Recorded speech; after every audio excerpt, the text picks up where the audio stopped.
So the girls and I just had fun making up a few jars of jam. It started off with us just having an abundance of strawberries in our garden, and a lot of them were starting to get a little bit soft because we've been camping for a while and we just haven't been able to like harvest them all.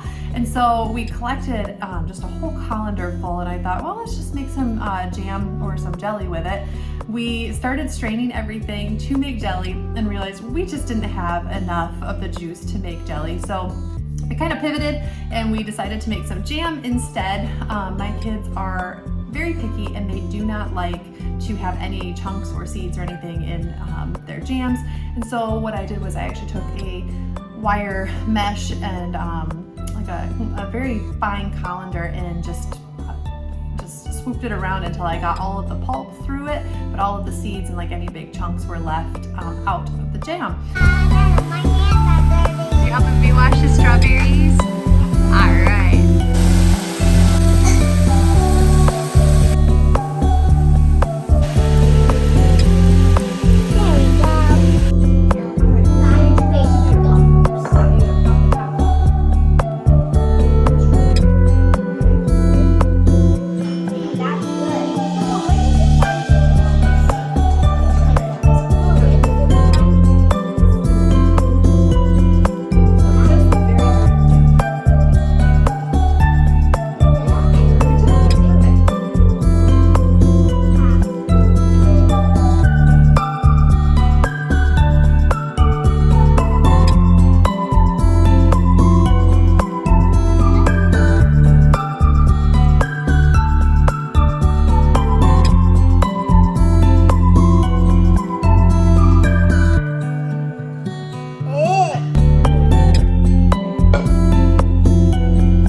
everything seems to be setting up really nicely.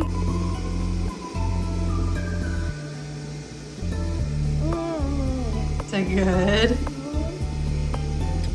We were trying what was left over in the stock pot, and it is so good. So this has been processed in a water bath, and so it should be sealed, and tomorrow I'll take the rings off of these. I've already heard all three tops pop, and so they've been sealed, and I just love making homemade things for our family. We don't always can enough to do everything homemade, but I do like to do what I can just to supplement some stuff throughout the year, and I look forward to continuing to grow our garden. It's fun for my kids to see where their food comes from, the work that goes into making something like this, and now they have the knowledge and the skills to be able to do this themselves. So it was kind of a fun day. It always takes longer than I think it's going to. I thought it would be kind of a quick process, but really nothing's quick, first of all, with kids. And then for some reason, canning always takes longer than I'm thinking it's going to. So anyways, if you are looking for a really great recipe, I'll put it in the description below. If you enjoyed this video, please be sure to like and subscribe to the channel. I love sharing just our homeschool adventure. And as always, we have our This Devoted Life podcast, and we just want to share things that are encouraging, uplifting, and that glorify God. So I hope this was a blessing to you today.